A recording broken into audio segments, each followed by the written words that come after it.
This is the only brand you guys are going to be seeing on this channel from now on. I got to wear my hat nice and low though. Ad placement.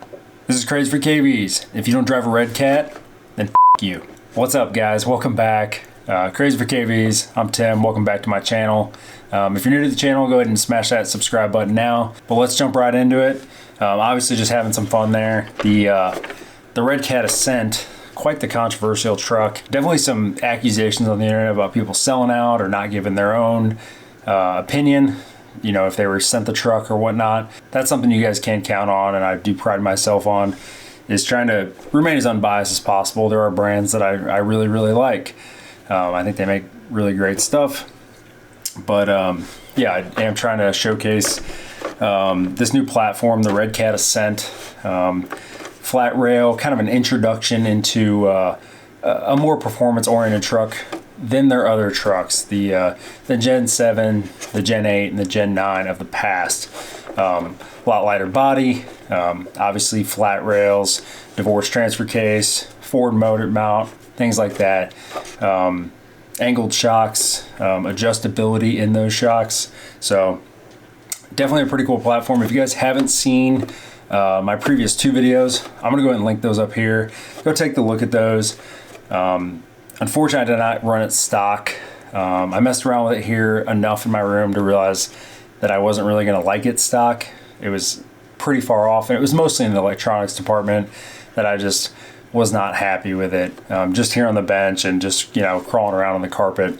So as a recap, in the last video, we did lower the truck in the rear as far as we could, just to try to get that CG down. That steel chassis is pretty heavy. So we did that and just try to, you know, get the weight down as far as possible.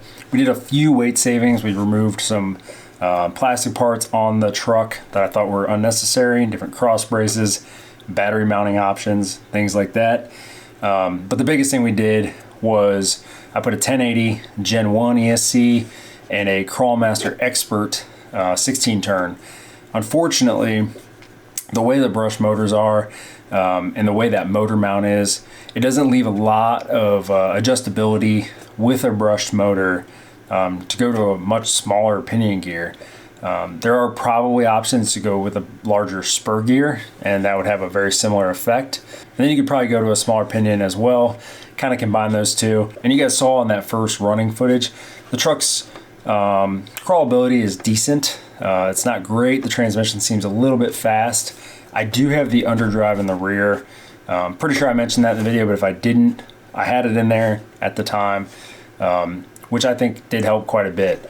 The truck performed about as well as I thought. It was very stiff. Out of the box, these trucks have internal springs and external springs. Those internal springs just kind of make sure that the shocks tend to travel inward. They kind of give it a bias to sit a little bit lower, kind of pull everything down.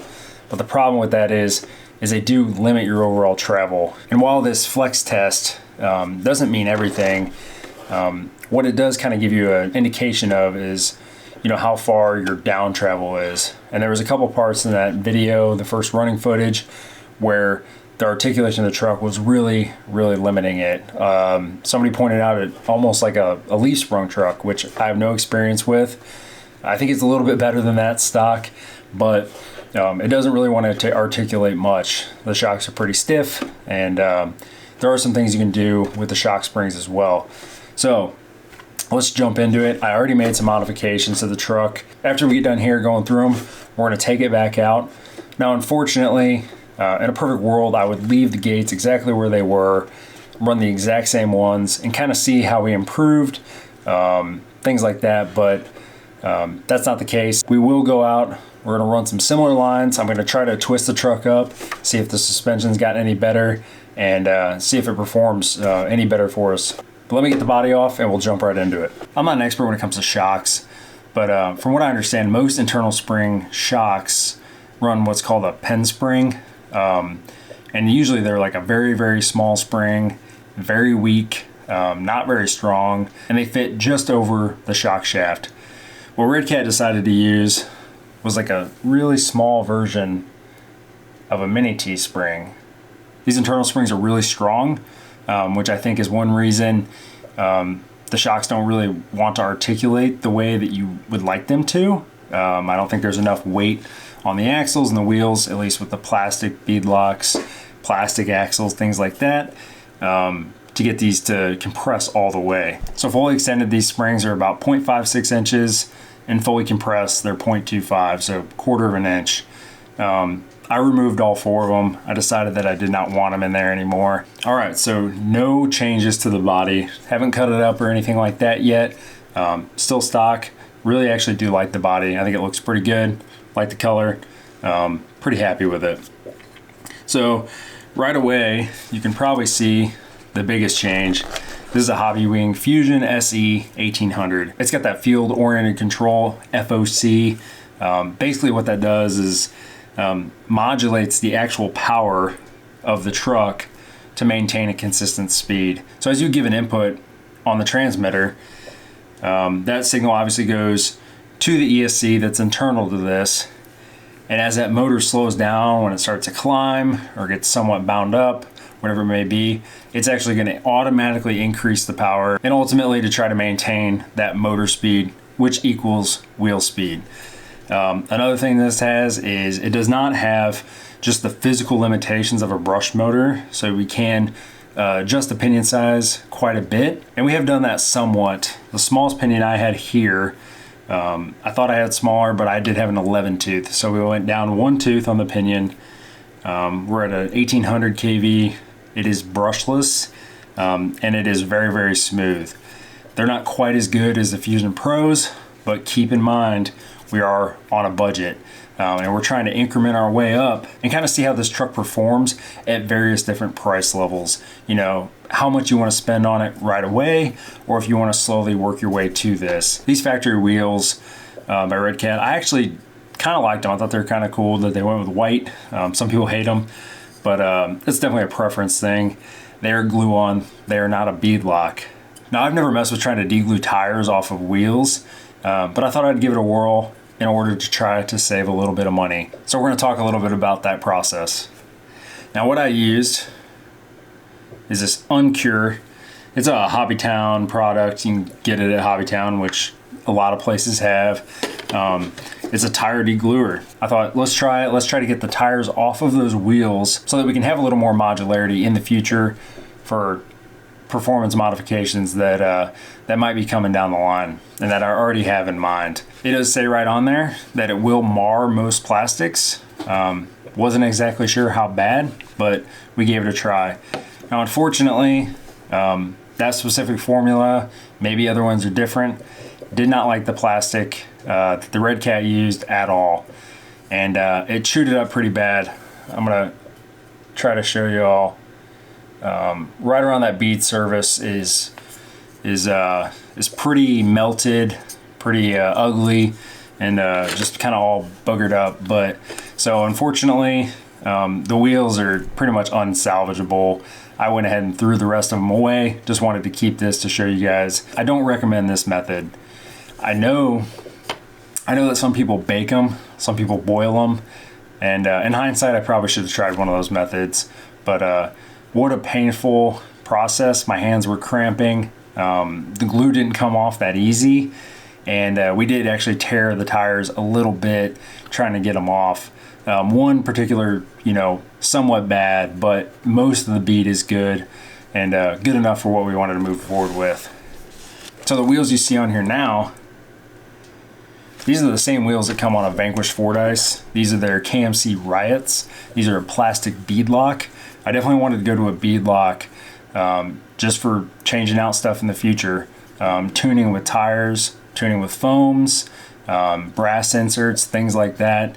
And one reason I went with the plastic is because of price. I got all 4 of these plastic bead locks for $30, which I thought was a pretty reasonable price. Brand new, right on Vanquish's website. The nice thing about these new Riots is they use the same bead lock ring that their aluminum wheels do. They're narrower aluminum 1.9 inch wheels. It's a 0.8 inch wide beadlock ring. And they also sell aluminum beadlock rings and brass beadlock rings. So we have an opportunity to mess around with our weight bias, put a little more weight up front, even some weight in the rear if we wanted. So that's why I chose these wheels. The tires are obviously the stock tires still. I think the stock tires are pretty decent. I think for the state the truck's in right now, the tires are not really the limiting factor. Those beadlocks mount up really, really well. They're a lot better than Vanquish's other plastic beadlocks with the metal beadlock rings front and rear. Lots of screws. This is 8 screws only from the back. Had no issues. They went on these tires really well. The beads stayed on. I didn't have to fight them. It was a very simple process. So along with those KMC rides and those stock tires that I took off the rims, we also are running Proline dual stage foams. As far as I know, they only sell them in one softness or hardness. They're pretty soft overall, typically. But I will say that these tires do seem to be slightly shorter than your regular 4.75 tire. Some of those are even a little bit bigger. So these foams are actually pretty firm in there, but I think definitely going to be an improvement. Help with side hilling. They're not quite as soft. The rubber on these are fairly stiff, much stiffer than a Proline or J Concepts tire. Even the Proline G8 compound is a little bit softer than this, but I do expect this to increase performance a little bit. But that about wraps it up for modifications made to the Redcat. We're still going to run that stock servo. The Fusion SE provides 7.4 volts out of its BEC. Should be plenty of power for this. We're not quite pushing it to its full potential. It can take 8.4 volts, but we're not quite there yet. We're still going to run the stock radio, but I'm not going to do any bench testing here. We're gonna go outside, we're gonna hit the rocks and see how it does. I'll see you there. All right guys, what's up? We made it out to the lake. It is frigid, low 30s, mid 30s, pretty windy, getting that lake wind, and it's pretty cold. It's cold for Georgia, that's for sure. So if you guys saw that watched that last VRD video, I'm gonna put it up here if you're interested. I kind of talked and kind of previewed very similar format to what I like to do. Not scientific, it's very subjective. Different lines, different inputs, things like that, different radios, different tires. But that's kind of the whole concept of this, right? Is the VRD as a truck, I think, is very capable, especially for like a out of the box performer. Bolt-on upgrades. You don't really have to do any figuring in the configuration I have it right now. It was a very easy truck to build. So that's going to kind of set the standard today. In the last video with the Redcat Ascent, I used my Jekyll and Hyde from Corrupt Carbon Works, just mixing it up, trying to get drive time with different trucks. But you guys will see that go through each gate before the Redcat goes through. And you can kind of compare and contrast. We're obviously closing that gap. Let's see if we've closed it yet. My prediction is no. I have driven the truck just a little bit, the Redcat, and it still has some work to do, but it is getting better. And you guys saw on the bench the things that I did to it. Fusion SE, different foams, different wheels. The wheels don't really do anything right now. And then obviously the internal springs being removed out of those shocks to get a little bit more down travel, at least full articulation of the suspension, which out here on this terrain is pretty key. So without further ado, enough talking. We ran through the truck. You guys saw the details. Let's start at gate 1. You guys will see the VRD carbon, don't be confused. And then it's gonna be immediately followed up with the Redcat Ascent. Let's hit it. So this is a similar gate, basically the same gate we've ran. I ran this gate a lot. And this one, unfortunately, can be subject to some driver error, but I'm gonna try my best to make it repeatable. You do need some pretty strong servo and pretty good body clearance. The gate's real wide, just basically because the markers won't stay where I want to put them, but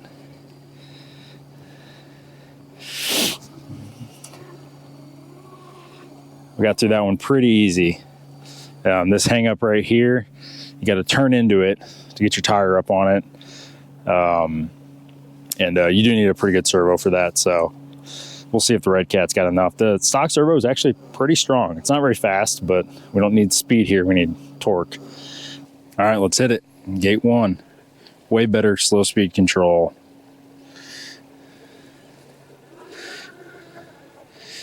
Pretty cold out here. We'll see if these tires hook up.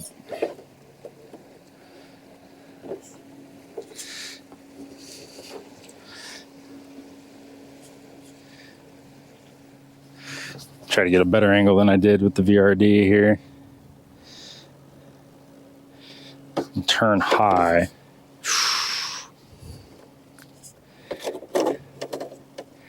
There we go.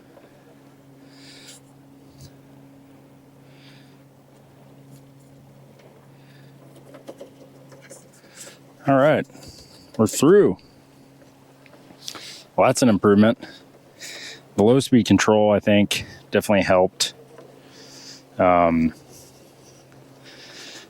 Perhaps our foams are working a little better than the stock foams, and I'm sure they are. We're transitioning right out of gate 2 into this kind of side hill climb. This one should be very doable. This is a traction issue. Gate's pretty wide, you guys can see, plenty wide, but not a problem at all for the truck. All right, we're going right up to the approach to gate 2. Again, it's kind of a vertical climb. That's kind of what we're showcasing today. Like I said, I want to give it a fighting chance. Things I think, you know, a truck like this should be able to do. A little bit of tire rub.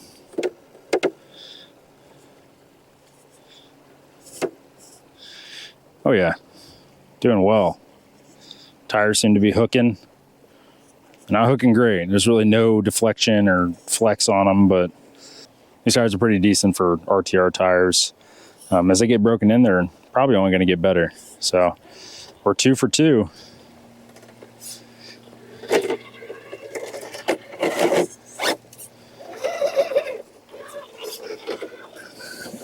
So you guys will notice I didn't pick, the most challenging lines for the VRD necessarily, but I want it to be lines that I think kind of a performance oriented, a truck marketed at that. People are claiming it's a performer. Things that I think a truck like that should be able to do. Will I ever run a Redcat in a competition? Probably not. Just preference. I have things that I think are a little bit better. I enjoy the custom stuff too, but this truck does well as well. But anyways, you never know. It might surprise me. And so we just walked up that very easily. That's just a kind of a V incline. Traction's pretty good right there. Body could inhibit us a little bit. Breakover angle could inhibit us. This truck's got a lot of front weight bias, so definitely has an advantage over the Redcat. Gotta love the Fusion SE. Great, a cheaper setup than I had in here, and definitely gives us better control. We're approaching gate 3.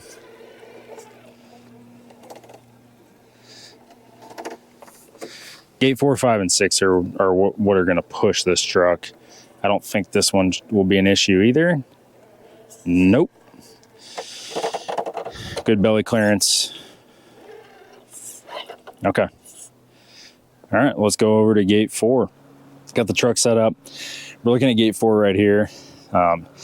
Another climb. I think that's kind of the first place the Redcat needs improving. We did put that brass up front, but it still could use a little bit of help. And it's cold out here, and I expect there's kind of a V right here we have to try to use. Just watch out for that number 4 gate, and then turn. Very easy for the VRD. So you guys just saw on that VRD carbon, gate 4, pretty straightforward. A climb, but it kind of sets us up into gate 5 and 6, which are kind of doozies. So, oh yeah, walked right up that. I was kind of worried about traction right there, but that little ledge helped us out. and then we're going right into number 5 and then number 6. So this is kind of predictability in your drop off here. Drag brake tests. A little bit of movie magic. I did have to slide the gate to my left to the passenger side of the truck just a little bit because the angle to get to gate 6 just wouldn't have happened. May have happened for this truck, would not have happened for the Redcat. So maybe I want to see it succeed, but I want to give it a fighting chance at least. That gate's really wide, obviously. I know that.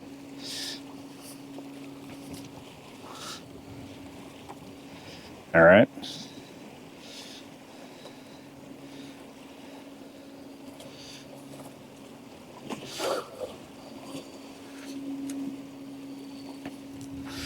Yeah, the Redcat's going to struggle with this gate.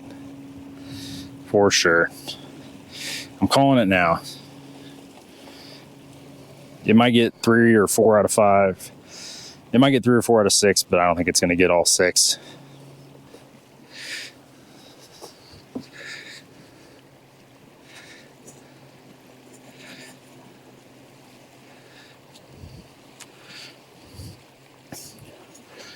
This video might get longer if this just truck gets all 6, because I kind of took it easy on it. Trying to slowly nudge it down. That RTR servo. Ooh, we're getting light in the rear. Okay.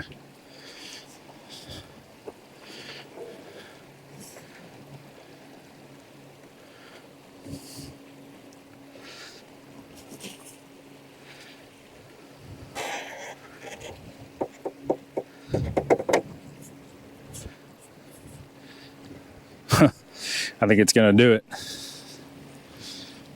Sorry about the shadow.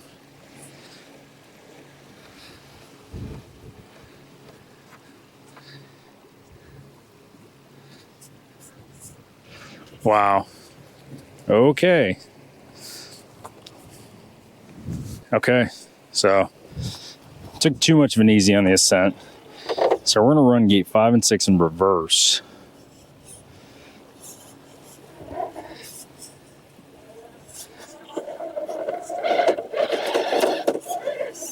Okay, we're up.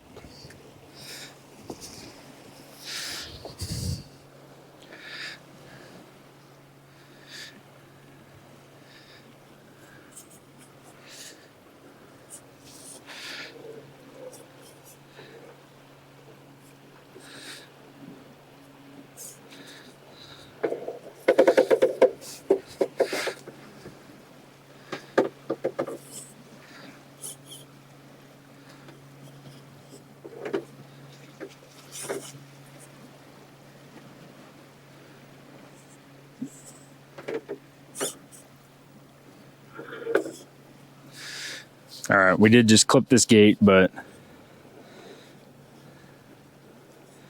there we go.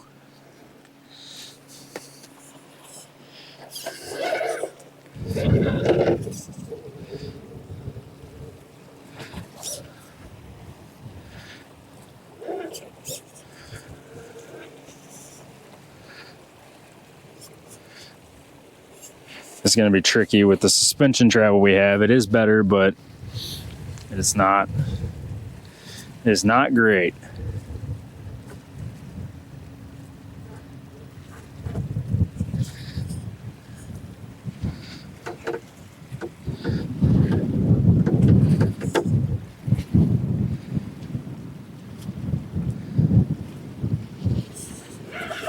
Got through it. Final challenge, because I want to test this thing.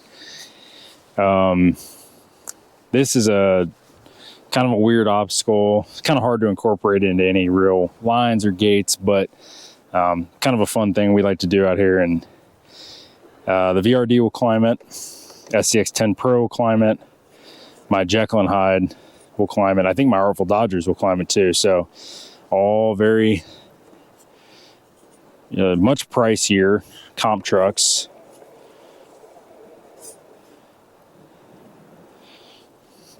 Like I said, we're going to try to use that sidewall. May just not have the front bite.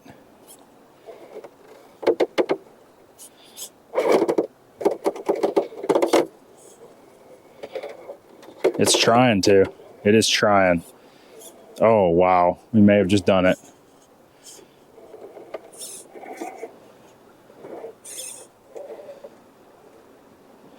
Don't have the steering angle to... So y'all saw there, it pretty much made it up there. Didn't have the steering angle to make the turn, but I'm going to try to repeat it, do it again. It's very repeatable with those other trucks. The other trucks, my Jekyll and Hyde will kind of walk right up this thing, but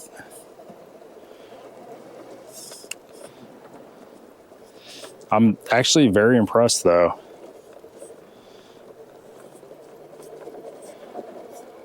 Oh, so we're gonna try it one more time. Might have gotten lucky. I have to watch the video and see kind of how I did it. Pretty impressed though that it even made it up there. This is it's not vertical, but it's steep.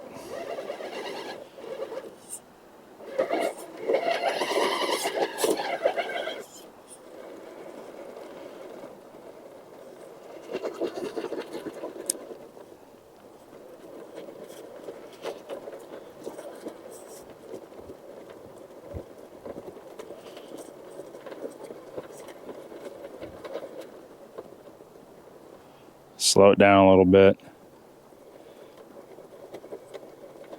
See if we can get the...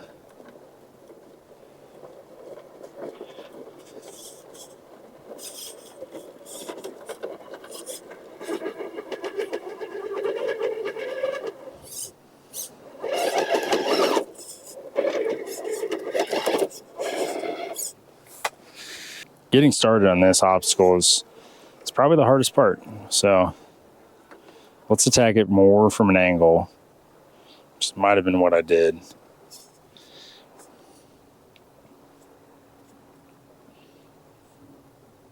Nice and slow. Nice and slow. So we're gonna start to turn up. Come on. There it goes. It's working. Turn into the ledge just ever so slightly. All right.